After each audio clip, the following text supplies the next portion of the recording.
Hello everyone, our project is based on programming in DSP for space vector generation using F282 EasyDSP kit. Here, 230 volts is given from the supply mains, and this 230 volts is stepped down using this potential transformer. This is stepped down to 3 volts, and this 3 volt is fed to this data acquisition card. Now, in this data acquisition card, the negative peak of the 3 volt sinusoidal voltage is removed using the offset voltages, and the net 3 volt supply is given to this EasyDSP kit, that is the ADC interface, and this is interfaced to the CPU. Now here we get 2 output voltages and 2 output currents. The currents are given from this current transformers, similarly from this potential transformers. The 2 output voltages. Now these output voltages peak has been reduced to 1 volt using the offset voltages, and the corresponding waveforms are shown here.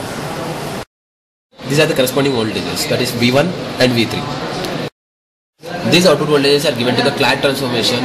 Here the Clark transformation is performed, that is it converts the 3-phase voltages to 2 quadrature axis, that is one is direct axis and is quadrature axis. This axis has a phase shift of 90 degrees, and this corresponding waveforms are shown here. These are the direct axis and quadrature axis. This is VD and VQ. See, here is a phase shift of 90 degrees. The waveform has a phase shift of 90 degrees here. As you have seen the VD and VQ axis waveforms, those VD and VQ belongs to the stationary frame. Now these are converted to the rotating reference frame using the Park transformation. And this Park transformation has waveforms with a phase shift of some angle which we give.